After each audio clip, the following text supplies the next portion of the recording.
Hello dear friends. So ഒരു ചെറിയ notification already നിങ്ങൾ എല്ലാവരും തന്നെ അറിഞ്ഞിട്ടുണ്ടാവും. കാറ്റിന്റെ രജിസ്ട്രേഷൻ ഡെഡ് ലൈൻ സെപ്റ്റംബർ 13 ഇന്ന് 5 മണിക്കായിരുന്നു തീരേണ്ടിയിരുന്നത്. പക്ഷേ നമ്മൾ എക്സ്പെക്ട് ചെയ്ത പോലെ തന്നെ സെപ്റ്റംബർ 20 വരെ അത് എക്സ്റ്റെൻഡ് ചെയ്തിട്ടുണ്ട്. കാരണം എല്ലാ വർഷവും ഇതേപോലൊരു 1 വീക്കോളം എക്സ്റ്റൻഷൻ കൊടുക്കുന്നതാണ്. അതേ എക്സ്റ്റൻഷൻ ഈ തവണയും വന്നിട്ടുണ്ട്. ഇനി എനിക്ക് നിങ്ങളോട് പറയാനുള്ളത്, ഇന്ന സാധനങ്ങൾ ഉണ്ടെങ്കിൽ നിങ്ങൾ ദയവ് ഇത് ഒന്നുകൂടെ രജിസ്റ്റർ ചെയ്യുക. ഇപ്പൊ പല ആൾക്കാർ എന്റെ അടുത്ത് ചോദിക്കുന്നുണ്ട്. ഏറ്റവും കൂടുതൽ ചോദിച്ചു വരുന്ന സംഭവം എന്ന് പറഞ്ഞു കഴിഞ്ഞാൽ, ഒന്ന് സർട്ടിഫിക്കറ്റ് സെൽഫ് അറ്റസ്റ്റ് ചെയ്തിട്ടില്ല എന്ന് പറഞ്ഞിട്ട് കുറെ പേര് പറയുന്നുണ്ട്. ഞാൻ 10th mark sheet, 12th mark sheet അല്ലെങ്കിൽ കാറ്റഗറി സർട്ടിഫിക്കറ്റ് ഒന്നും ഈ പറയുന്ന ഇത് ചെയ്തിട്ടില്ല, ഐ മീൻ സെൽഫ് അറ്റസ്റ്റ് ചെയ്തിട്ടില്ലാണ്. ഇത് നമ്മൾ കാറ്റ് അതോറിറ്റീസിന് മെയിൽ അയച്ച് നോക്കിയപ്പോഴത്തേക്കും റിപ്ലൈ വന്നത് വെച്ചിട്ടാണെങ്കിൽ അത് വലിയ പ്രശ്നമില്ല. കാരണം ഒറിജിനൽ അപ്ലോഡ് ചെയ്ത് കഴിഞ്ഞാൽ അത് മതി. ഇനി രണ്ടാമത്തത്, there are certain people who can avail certain reservations, say NC, OBC, EWS, SC, ST അല്ലെങ്കിൽ PWD, ഇങ്ങനെ ഏതെങ്കിലും റിസർവേഷൻ ഉള്ള ആൾക്കാർ ഇപ്പം എൻ്റെ കയ്യിൽ സർട്ടിഫിക്കറ്റ് ഇല്ലല്ലോ എന്ന് വിചാരിച്ചിട്ട് ജനറൽ ഇട്ടിട്ട് മുന്നോട്ട് പോയിട്ടുണ്ട്. ചെയ്യുന്ന ഏറ്റവും വലിയ മണ്ടത്തരം. കാരണം നിങ്ങൾക്ക് അറിയാമോ എന്ന് എനിക്ക് അറിയില്ല, ഓൾമോസ്റ്റ് അറിയുന്നുണ്ടാവണം. അതായത് ഒരു ജനറൽ കാൻഡിഡേറ്റും ബാക്കി ഈ പറയുന്ന ഏത് റിസർവേഷൻ കാറ്റഗറി ആണെങ്കിലും ഒരുപാട് കട്ട് ഓഫിൽ ഡിഫറൻസ് വരുന്നുണ്ട്. സോ നിങ്ങളുടെ തന്നെ ഒരു ഫുൾ ചാൻസ് കളയാണ് ശരിക്കും പറഞ്ഞു കഴിഞ്ഞാൽ ചെയ്യുന്നത് അങ്ങനെ ചെയ്യുന്നതിലൂടെ. സോ ഇപ്പോൾ സർട്ടിഫിക്കറ്റ് ഇല്ലെങ്കിൽ നിങ്ങൾക്ക് OBC അല്ലെങ്കിൽ EWS ആണെന്നുണ്ടെങ്കിൽ നമ്മളുടെ കാറ്റിന്റെ വെബ്സൈറ്റിൽ തന്നെ പോയി കഴിഞ്ഞാൽ അവിടെ നിന്ന് തന്നെ ഒരു സെൽഫ് അഫിഡവിറ്റ് ഡൗൺലോഡ് ചെയ്ത് അത് പൂരിപ്പിച്ചിട്ട് ആ സെൽഫ് അഫിഡവിറ്റ് നിങ്ങൾ എഴുതുന്ന ഡേറ്റ് ആയിരിക്കണം നിങ്ങളുടെ ഈ പറയുന്ന date of issue of certificate കാറ്റ് രജിസ്റ്റർ ചെയ്യുമ്പോൾ കൊടുക്കേണ്ടത്. സീരിയൽ നമ്പർ ഓഫ് കാസ്റ്റ് മാറ്റി കൊടുത്ത ആൾക്കാരുണ്ട്. അതില് പ്രശ്നം ഉണ്ടാവോ ഇല്ല എന്ന് എൻ്റെ അടുത്ത് ചോദിക്കുന്നുണ്ട്. സത്യം പറഞ്ഞാൽ എനിക്കറിയില്ല. എന്തായാലും നിങ്ങളെ ഡിസ്ക്വാളിഫൈ ചെയ്യില്ല, നിങ്ങൾക്ക് പരീക്ഷ എഴുതാം. പക്ഷെ നിങ്ങൾ ഓരോ ഇൻസ്റ്റിറ്റ്യൂട്ടിൽ പോകുന്ന സമയത്ത് ഓരോ ഇൻസ്റ്റിറ്റ്യൂട്ടും അവരവരുടെ രീതിയിലായിരിക്കും എടുക്കുന്നത്. ഇപ്പൊ നിങ്ങൾ കീമിന്റെ ഒരു അലോട്ട്മെന്റ് പോലെ, അല്ലെങ്കിൽ JEEയുടെ ഒരു അലോട്ട്മെന്റ് പോലെ, അല്ലെങ്കിൽ നിങ്ങളുടെ CUETയുടെ ഒരു അലോട്ട്മെന്റ് പോലെ ഒരു കോമൺ അലോട്ട്മെന്റ് സിസ്റ്റത്തിലല്ല ഈ IIMs മൊത്തം വരുന്നത്. അല്ലെങ്കിൽ എല്ലാ ബി സ്കൂളുകളും സെപ്പറേറ്റ് ആയിട്ട് ഇൻഡിപെൻഡന്റ് ആയിട്ട് നിങ്ങളുടെ കാറ്റ് സ്കോർ എടുത്തിട്ട് അവരുടെ ഇന്റർവ്യൂ പ്രോസസ് കഴിഞ്ഞ് സെപ്പറേറ്റ് ആയിട്ടാണ് ഡോക്യുമെന്റ് വെരിഫിക്കേഷൻ ചെയ്യുന്നത്. അപ്പൊ ആ സമയത്ത് അവിടെ പറഞ്ഞാൽ മതിയാവും, ഇതൊന്നും വലിയ പ്രശ്നം ഉണ്ടാവാൻ ചാൻസ് ഇല്ല. സോ അങ്ങനെയുള്ളവർക്ക് രജിസ്റ്റർ ചെയ്യേണ്ട. നിങ്ങൾ കാറ്റഗറി മാറ്റി കൊടുത്തിട്ടുണ്ടെങ്കിൽ ദയവ് ഇത് ഒന്നുകൂടെ രജിസ്റ്റർ ചെയ്യുക.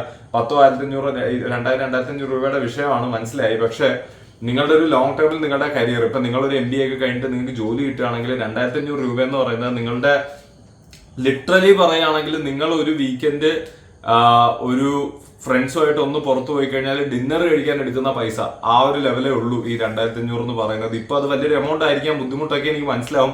പക്ഷെ ഇത് നിങ്ങളുടെ ഭാവിയെ തന്നെ തീരുമാനിക്കുന്ന ഒരു വലിയ ഡിസിഷൻ ആയതുകൊണ്ട് ഒന്നുകൂടെ അത് രജിസ്റ്റർ ചെയ്യുക. പക്ഷെ ഈ serial number, caste serial number ഒക്കെ മാറിപ്പോയതാണെങ്കിൽ വലിയ പ്രശ്നം ഉണ്ടാവില്ല. സെൽഫ് അറ്റസ്റ്റ് എന്തായാലും വലിയ കുഴപ്പമില്ല, അത് ഓൾറെഡി പറഞ്ഞതാണ്. Self affidavit upload, self affidavit അല്ല ഞാൻ ഉദ്ദേശിച്ചത്, ഡിക്ലറേഷൻ, സെൽഫ് ഡിക്ലറേഷൻ അപ്ലോഡ് ചെയ്യുക if you do not have the certificate. No keep in that aside. വേറൊരു കാര്യം നിങ്ങൾ ചെയ്തിട്ടുണ്ടെങ്കിൽ രജിസ്റ്റർ ചെയ്യണം. കുറെ ആൾക്കാർ, ഇന്ന് ഞാൻ കണ്ടത്, നമ്മൾ തമിഴ്നാട്ടിൽ ഒരു പ്രൊജക്ട് ചെയ്യുന്നുണ്ട്. തമിഴ്നാട്ടിൽ ഒരു കുട്ടി ആകെ ഇന്ത്യയിലുള്ള എല്ലാ ബി സ്കൂൾസിലും IIM ട്രിച്ചി മാത്രമാണ് അപ്ലൈ ചെയ്തിട്ടുള്ളത്. അപ്പൊ ഇങ്ങനെയുള്ള മണ്ടത്തരം ഒരു കാരണവശാലും ചെയ്യാതിരിക്കുക. കാരണം നിങ്ങൾ എത്ര കോഴ്സ് കൊടുത്തു കഴിഞ്ഞാലും നിങ്ങൾക്ക് അതിന് സെപ്പറേറ്റ് പൈസ ഫീസ് കൊടുക്കേണ്ട ആവശ്യമില്ല. So maximum number of courses നിങ്ങൾ അപ്ലൈ ചെയ്യുക. കാരണം അതിൽ എക്സ്ട്രാ ഫീസ് കൊടുക്കേണ്ടതെന്ന് മാത്രമല്ല, ഇപ്പം സേ ഫോർ എക്സാമ്പിൾ നിങ്ങൾക്ക് താല്പര്യം ഇല്ലാത്തൊരു കോഴ്സ് ആണെങ്കിൽ പോലും അതിന് കിട്ടിക്കോട്ടെ, അവർ ഇന്റർവ്യൂവിന് വിളിക്കട്ടെ. ആ സമയത്ത് ചിലപ്പോൾ നമ്മൾ ഇന്റർവ്യൂ അറ്റൻഡ് ചെയ്യില്ല, ചിലപ്പോൾ ആ സമയത്ത് ഇന്റർവ്യൂ അറ്റൻഡ് ചെയ്യാൻ തോന്നി ഇന്റർവ്യൂ അറ്റൻഡ് ചെയ്തത് കിട്ടി കഴിഞ്ഞിട്ട് വേണ്ടാന്ന് വെക്കും. ഇതിലൊന്നും നമുക്ക് എക്സ്ട്രാ ചിലവുള്ള കാര്യമൊന്നുമല്ല. Ultimately at the end of the day നമ്മളുടെ ഓപ്ഷൻസ് മാക്സിമം വൈഡാക്കി വെക്കുക എന്നുള്ളതാണ് നമ്മൾ ചെയ്യേണ്ടത്. സോ ഇതാണ് റിഗാർഡിങ് ഈ പറയുന്ന കാറ്റിന്റെ രജിസ്ട്രേഷൻ. പിന്നെ സാറ്റിന്റെ രജിസ്ട്രേഷൻസ്, നമ്മളുടെ SPJന്റെ രജിസ്ട്രേഷൻ, അങ്ങനെയുള്ള കുറച്ച് ഇൻസ്റ്റിറ്റ്യൂട്ടിന്റെ രജിസ്ട്രേഷൻസും തുടങ്ങിയിട്ടുണ്ട്. നമ്മുടെ ടെലിഗ്രാമിന്റെ യൂഷ്വൽ കോമൺ 12,000 പേരുള്ള ഗ്രൂപ്പ് അല്ലാതെ ഒരു അനൗൺസ്മെന്റ് ഗ്രൂപ്പ് എന്ന് പറഞ്ഞിട്ട് ഒരു ഗ്രൂപ്പ് നമ്മൾ ഉണ്ടാക്കിയിട്ടുണ്ട്. അപ്പൊ അനൗൺസ്മെന്റ് ഗ്രൂപ്പിൽ പോയി കഴിഞ്ഞാൽ നിങ്ങൾക്ക് ഈ പറയുന്ന ഡെഡ്ലൈൻസിനെ കുറിച്ചുള്ള ഒരു ഇൻഫർമേഷൻ കിട്ടും. പിന്നെ ഞാൻ കുറച്ച് SPJന്റെയും ഇവിടെയൊക്കെ ഉള്ള XLR-യിലൊക്കെ ഉള്ള കുട്ടികളുടെ അടുത്ത് പറഞ്ഞു വെച്ചിട്ടുണ്ട്. സോ ദാറ്റ് അവരുമായിട്ട് ഞാനൊരു വീഡിയോ ചെയ്യാം. ഓൾറെഡി നമ്മുടെ ചാനലിലെ പഴയ വീഡിയോസ് ചോദിച്ചാൽ കഴിഞ്ഞ വർഷം ഞാൻ ഈ കോളേജസിന്റെ ഒക്കെ വീഡിയോസ് ചെയ്തിട്ടുള്ളതാണ്, അവിടെയുള്ള സ്റ്റുഡൻസുമായിട്ട് അല്ലെങ്കിൽ അവിടെയുള്ള അലൂമിനീസ് ഒക്കെ ആയിട്ട്. പക്ഷെ ഈ വർഷം ഞാൻ ഒന്നുകൂടെ കുറച്ച് സാധനങ്ങൾ ചെയ്യുന്നുണ്ടാവും. കഴിഞ്ഞ വർഷത്തെ പോലെ അത്രയും എല്ലാ ബി സ്കൂൾസും ചെയ്യുന്നുണ്ടാവില്ല. കുറെ ഇറലവന്റ് ആയിട്ടുള്ള ബി സ്കൂൾസ് ഒക്കെ നിങ്ങൾക്ക് പഴയ ഡാറ്റാബേസിൽ നിന്ന് തന്നെ, പഴയ എന്റെ വീഡിയോസിൽ നിന്ന് തന്നെ കണ്ടെടുക്കാവുന്നതാണ്. പക്ഷെ പുതിയ കുറച്ച് സാധനങ്ങൾ, ചേഞ്ചസ് ഒക്കെ ഉള്ളതൊക്കെ ഞാൻ കൊണ്ടുവരുന്നുണ്ടാവും. പിന്നെ ഉള്ളത് പ്രിപ്പറേഷന്റെ കാര്യമാണ്. ഒബ്വിയസ്ലി ഐ മീൻ ഇനി വളരെ കുറച്ച് ദിവസമേ ക്യാറ്റിനുള്ളൂ. ഇതുവരെ 2, 3, 4, 5, 6 മാസമായിട്ട് ഉഴപ്പിക്കൊണ്ടിരുന്ന ആൾക്കാരോട് എനിക്ക് പറയാനുള്ളത്, ഇതൊരു ലൈഫ് ചേഞ്ചിങ് എക്സാമിനേഷൻ ആയിരിക്കും. കാരണം ലിറ്ററലി നിങ്ങൾക്ക് കിട്ടാൻ പോകുന്ന ഒരു കരിയർ അപ്ഗ്രേഡ്. ഞാൻ കഴിഞ്ഞ 2 വീഡിയോയിലും ഒന്നുകൂടെ പറയണം, 1-2 ഉദാഹരണങ്ങൾ എടുത്ത് പറയാണ്.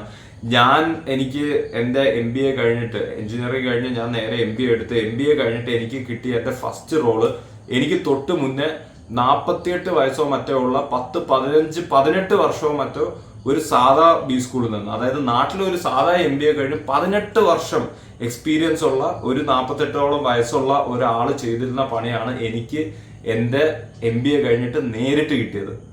ഇനി എൻ്റെ വേറൊരു ഫ്രണ്ട് ക്യാപ്ജെമിനിയിൽ ഇപ്പൊ ജോയിൻ ചെയ്തത്, അവൻ ജോയിൻ ചെയ്ത ലെവലിൽ അവന്റെ അതേ പ്രായമുള്ള എഞ്ചിനീയേഴ്സ് വർക്ക് ചെയ്യുന്നതിനേക്കാളും 9 ലെവലിൽ മുകളിലാണ്. അതായത് ഈ എഞ്ചിനീയേഴ്സ് ഏതാണ്ട് ഒരു 10 വർഷത്തോളം എടുത്താലും മാത്രം എത്തിപ്പെടാൻ പറ്റുന്ന ലെവലിലാണ് ഇവനിപ്പോ 24-ാം വയസ്സിൽ നേരിട്ട് ജമ്പ് കിട്ടുന്നത്. ഇത് ഒരു കരിയറിന്റെ കേസസിൽ മാത്രമല്ല, ഐ മീൻ പ്രൊമോഷന്റെ കേസസിൽ മാത്രമല്ല, ജോബ് പ്രൊഫൈലിന്റെ കേസസിൽ മാത്രമല്ല, in terms of all the kind of opportunities will be unlocking. ഇത്രയും ഒരു ഡിഫറൻസ് ഉണ്ട്. അപ്പം ക്യാറ്റിന് ഇപ്പൊ അപ്ലൈ ചെയ്യണോ വേണ്ടേ, അല്ലെങ്കിൽ ഇപ്പം ഈ വർഷം വേണ്ടല്ലോ എന്നൊക്കെ വിചാരിക്കുന്ന ആൾ, അല്ലെങ്കിൽ അടുത്ത വർഷം എഴുതാന്നൊക്കെ വിചാരിക്കുന്ന ആൾക്കാരെ സംബന്ധിച്ചിടത്തോളം നിങ്ങൾ രജിസ്റ്റർ ചെയ്യാൻ പോയി എഴുതുക. ചിലപ്പോൾ പറയാൻ പറ്റില്ല, ചിലപ്പോൾ നിങ്ങൾ അത്ര സീരിയസ് ആയിട്ട് ഈ വർഷം നോക്കുന്നില്ലെങ്കിൽ തീരെ ടെൻഷൻ നിങ്ങൾക്ക് ഉണ്ടാവില്ല. ആ ടെൻഷൻ ഇല്ലാതെ നിങ്ങൾ പോയി എഴുതുമ്പോൾ നിങ്ങൾക്ക് ചിലപ്പോൾ മാർക്കുകൾ കൂടുതൽ കിട്ടാനുള്ള ചാൻസസ് ഉണ്ട്. കാരണം കാറ്റ് അൾട്ടിമേറ്റ്ലി ലോ സ്കോറിംഗ് എക്സാമിനേഷൻ ആണ്. സോ ടെൻഷൻ ഇല്ലാതെ, പ്രഷർ ഇല്ലാതെ, വലിയ പ്രശ്നങ്ങളൊന്നും ഇല്ലാതെ എഴുതുമ്പോഴത്തേക്കും കിട്ടിപ്പോകാനുള്ള ചാൻസസ് വളരെ കൂടുതലുള്ള ഒരു എക്സാം കൂടിയാണ്. സോ ദയവ് ഇത് എല്ലാവരും രജിസ്റ്റർ ചെയ്ത് എഴുതുക. ഞാൻ ഈ വർഷം കാറ്റിന് രജിസ്റ്റർ ചെയ്തിട്ടുണ്ട്. ഒരു വെറുതെ എന്തൊക്കെയാണ് ഇപ്പം ഞാനിപ്പോ നിങ്ങൾക്ക് ഒരുപാട് അഡ്വൈസസ് തന്നുകൊണ്ടിരിക്കുന്നതുകൊണ്ട് തന്നെ ഇപ്പോഴത്തെ ഒരു പാറ്റേൺ കാര്യങ്ങളൊക്കെ അറിയാൻ ഞാനും എഴുതുന്നുണ്ട്. അപ്പം എല്ലാവരും വെറുതെ പോയി എഴുതുക. ഇതൊരു മോക്ക് എക്സാം ആയിട്ട് എടുത്താൽ മതി. സോ ഇൻട്രസ്റ്റ് ഇല്ല എന്ന് തോന്നുന്ന, അല്ലെങ്കിൽ അടുത്ത വർഷം ചെയ്യാമെന്ന് വിചാരിക്കുന്നവർ എഴുതുക. ഈ വർഷം ചെയ്യാം എന്ന് വിചാരിക്കുന്ന ആൾക്കാർ വേറെ എന്തെങ്കിലും ഫാക്ടർ കൊണ്ട് ചെയ്യുന്നില്ല എന്ന് വിചാരിച്ചിട്ടുണ്ടെങ്കിൽ നിങ്ങളും വെറുതെ പോയി അപ്ലൈ ചെയ്യുക. പല ആൾക്കാരും പറയാറുണ്ട്, എനിക്കിപ്പം ഒരു ജോലി TCSലൊരു ജോലി കിട്ടി, ഇൻഫോസിസിലൊരു ജോലി കിട്ടി, അത് കിട്ടിക്കോട്ടെ, അതവിടെ ഇരുന്നോട്ടെ, അത് കളയണ്ട, അത് എടുത്തോ. പക്ഷെ അതിന്റെ കൂടെ നിങ്ങൾക്ക് കാറ്റും കൂടി എഴുതാൻ പറ്റുന്നതാണ്. ഇനി അതല്ല ചേട്ടാ ഞാനിനി കാറ്റ് എഴുതുന്നില്ല, ഞാനിനി ബാങ്ക് എക്സാമിന് പ്രിപ്പയർ ചെയ്യണം, ഓക്കെ, നിങ്ങൾ ചെയ്തോ, നിങ്ങൾ വെറുതെ കാറ്റ് പോയി എഴുതിക്കോ. എന്തെങ്കിലും കിട്ടുകയാണെങ്കിൽ കിട്ടട്ടെ എന്നുള്ളതാണ് ഞാൻ പറയാ. പക്ഷെ പ്രൊവൈഡഡ് ഇതെല്ലാം ചെയ്യണമെന്നുണ്ടെങ്കിൽ MBA ചെയ്യാൻ നിങ്ങൾക്ക് താല്പര്യം വേണം. അല്ലാതെ ഇപ്പൊ എനിക്ക് ജോബ് സെക്യൂരിറ്റി ഉണ്ടോ, അല്ലെങ്കിൽ എനിക്ക് വളരെ സിമ്പിൾ ആയിട്ട് 9 to 5 പോയി വരാൻ പറ്റുന്ന ഒരു ഗവൺമെന്റ് ജോലി വേണം എന്നുള്ള രീതിയിലാണെന്നുണ്ടെങ്കിൽ definitely MBA is not your thing. But അല്ല എന്നുണ്ടെങ്കിൽ നിങ്ങൾ MBAക്ക് പോയി കഴിഞ്ഞാൽ നിങ്ങൾക്ക് ആ 2 വർഷം ആ കോളേജിൽ നിന്ന് കിട്ടുന്ന എക്സ്പോഷർ മാത്രം അത്ര അധികം വെർത്താണ്. കാരണം ഇപ്പം നിങ്ങൾക്ക് ഇപ്പൊ UG ഒരു സെൻട്രൽ യൂണിവേഴ്സിറ്റിയിൽ പോയി പഠിച്ചു കഴിഞ്ഞാൽ, ഡൽഹി യൂണിവേഴ്സിറ്റിയിലൊക്കെ പോയി പഠിച്ചാൽ ഒരുപാട് എക്സ്പോഷർ കിട്ടുമായിരിക്കും. പക്ഷെ അതിനേക്കാളൊക്കെ വളരെ കംഫർട്ടബിൾ സ്പേസ് നിന്നുണ്ട്. അതായത് നിങ്ങൾക്ക് ഇപ്പോൾ ഒരു സെൻട്രൽ യൂണിവേഴ്സിറ്റി ക്യാമ്പസിലൊക്കെ പോയി നിൽക്കുന്ന പോലെ എന്താ പറയാ, പുറത്ത് സ്റ്റേ എടുക്കുക, പുറത്തുനിന്ന് ഫുഡ് നോക്കുക, ഒന്നും വേണ്ട. കംപ്ലീറ്റ് സേഫ് ആയിട്ടുള്ള ഒരു പ്രോപ്പർ വലിയ എന്നാൽ വളരെ കുറച്ച് ആൾക്കാർ, വളരെ ക്ലോസ് നെറ്റ് ആയിട്ടുള്ള രാജ്യത്തെ എല്ലാ സ്ഥലത്തു നിന്നുള്ള ആൾക്കാർ ഒരുമിച്ച് വരുന്ന, പല ഭാഷകൾ സംസാരിക്കുന്ന ആൾക്കാരെല്ലാവരും ഒരുമിച്ച് വരുന്ന, നിങ്ങളുടെ എല്ലാ കാര്യങ്ങളും ടേക്ക് കെയർ ചെയ്തിട്ടുള്ള, അതായത് നിങ്ങളുടെ അക്കോമഡേഷൻ ആണെങ്കിലും ഫുഡ് ആണെങ്കിലും ലോണ്ടറി ആണെങ്കിലും എല്ലാം ടേക്ക് കെയർ ചെയ്തിട്ടുള്ള ഒരു അടിപൊളി ഒരു അത്രയും ടോപ്പ് എവിടെയും ഇന്ത്യയിൽ അതിലും മികച്ച ഒരു എക്സ്പീരിയൻസ് കിട്ടാത്ത രീതിയിലുള്ള ഒരു എക്സ്പോഷറും എക്സ്പീരിയൻസും ആയിരിക്കും നിങ്ങൾക്ക് കിട്ടുന്നത്. സോ ഇത് ക്രാക്ക് ചെയ്യാനുള്ള ഫസ്റ്റ് സ്റ്റെപ്പാണ് കാറ്റ്. കൂടുതൽ ഡീറ്റെയിൽസും കൂടുതൽ എക്സാംസിനെ കുറിച്ചൊക്കെ ആയിട്ട് ഞാൻ ഈ വരും വീഡിയോസിൽ വരുന്നതായിരിക്കും. സോ എന്തെങ്കിലും മിസ്റ്റേക്ക് ഉണ്ടാക്കിയിട്ടുള്ള ആൾക്കാരുണ്ടെങ്കിൽ റീഅപ്ലൈ ചെയ്യുമ്പോൾ same mobile number email ID use ചെയ്യാൻ പറ്റില്ല, ഒരു ഡിഫറെന്റ് മൊബൈൽ നമ്പറും ഇമെയിൽ IDയും യൂസ് ചെയ്യുക. ആൻഡ് ഡു രജിസ്റ്റർ ഫോർ കാറ്റ്. അത്ര എനിക്ക് പറയാനുള്ളൂ. പിന്നെ പ്രിപ്പയർ ചെയ്ത് തുടങ്ങുക, എങ്ങനെ പ്രിപ്പയർ ചെയ്യണമെന്നൊക്കെ ഞാൻ ഇതിൽ മുന്നേ കുറെ വീഡിയോസ് ചെയ്തിട്ടുണ്ട്. കഴിഞ്ഞ 2 വീഡിയോസ് നോക്കിയാൽ ടൈം ടേബിൾ ഉൾപ്പെടെ അതിലുണ്ട്. നിങ്ങൾ എന്തൊക്കെ ചെയ്യണം, നിങ്ങൾ കൂടുതലായിട്ട് മോക്ക് എടുക്കണം. ഇന്നും ഞാൻ ഒരാളെടുത്ത് സംസാരിച്ചപ്പോൾ പറഞ്ഞത്, ഞാൻ സിലബസ് ഇതുവരെ കംപ്ലീറ്റ് ചെയ്തിട്ടില്ല, അതൊക്കെ കഴിഞ്ഞിട്ട് മോക്ക് എടുക്കാമെന്ന്. നിങ്ങൾ അങ്ങനെയാണെങ്കിൽ നിങ്ങൾ കാറ്റ് എക്സാം കഴിഞ്ഞിട്ട് നിങ്ങൾ മോക്ക് എടുക്കുന്നതിനെ കുറിച്ച് പ്ലാൻ ചെയ്യുന്നതായിരിക്കും നല്ലത്. കാരണം അങ്ങനെ ഒരു സിലബസ് തീർക്കാന്ന് പറയുന്ന ഒരു കോൺസെപ്റ്റ് ഇല്ല കാറ്റിൽ. ഞാൻ എപ്പോഴും പറയുന്നത് 1/3, അതായത് മൊത്തം 3 സെക്ഷൻസിൽ 2 സെക്ഷന് നിങ്ങൾ പ്രിപ്പയർ ചെയ്യാനൊന്നുമില്ല, നിങ്ങൾ കോൺസെപ്റ്റ് പഠിക്കാനൊന്നുമില്ല, ഇംഗ്ലീഷും DA എല്ലാവരും. അപ്പൊ അതിനൊക്കെ വേണ്ടി നിങ്ങൾ ആർക്കാണ് ഈ കാത്തിരിക്കുന്നതെന്ന് ചോദിച്ചു കഴിഞ്ഞാൽ എനിക്ക് അറിയില്ല. മിനിമം ഒരു 30 ക്വാളിറ്റി മോക്കെങ്കിലും എടുത്തിട്ട് എക്സാമിന് പോകാന്നുള്ളതാണ് യൂഷ്വലി നമ്മൾ പറയാറുള്ളത്. ഇത്തവണത്തെ ഒരു ഇനിയുള്ള ദിവസങ്ങളിൽ നിങ്ങൾ പുതുതായിട്ട് തുടങ്ങുന്നതാണെങ്കിൽ 20 ക്വാളിറ്റി മോക്കെങ്കിലും ഫുള്ളായിട്ട് എടുത്ത് അതിൽ നിന്ന് എന്തെങ്കിലും ലേണിംഗ്സ് വെച്ച് ഓരോ മോക്കിലും എന്തെങ്കിലും ഒരു ഇമ്പ്രൂവ്മെന്റ് ഇല്ല എന്നുണ്ടെങ്കിൽ യുവർ ചാൻസസ് ആർ വെരി ബ്ലീക്ക്. പക്ഷെ ഇത് നിങ്ങൾ റിലീസ് ആയിട്ട് ചെയ്യുന്നുണ്ടെങ്കിൽ നിങ്ങൾക്ക് ഒരു വെരി ഹൈ ചാൻസസ് തന്നെ ഉണ്ട് എന്ന് ഉറപ്പിക്കാം. സോ എല്ലാവരും പോയി കാറ്റിന് അപ്ലൈ ചെയ്തവർ നല്ലോണം കാറ്റിന് പ്രിപ്പയർ ചെയ്ത് നമുക്ക് എല്ലാവർക്കും അടുത്ത ഇനി കാറ്റ് കഴിഞ്ഞിട്ടുള്ള അടുത്ത കടമ്പ എന്ന് പറയുന്നത് നമ്മളെ ഇന്റർവ്യൂ പ്രിപ്പറേഷൻസ് ആണ്. അതിനെക്കുറിച്ചൊന്നും ഓർത്ത് ഇപ്പോൾ ടെൻഷൻ അടിക്കേണ്ട. പക്ഷെ നമ്മളെല്ലാവരും ഒരുമിച്ച് ഓഫ്ലൈൻ ആയിട്ട് തന്നെ ഒരുമിച്ച് കൂടിയിരുന്ന ഇന്റർവ്യൂസിന് കഴിഞ്ഞ വർഷം നമ്മൾ പ്രിപ്പയർ ചെയ്ത പോലെ പ്രിപ്പയർ ചെയ്യുന്നുണ്ടാവും. So thanks lot for watching my video. By.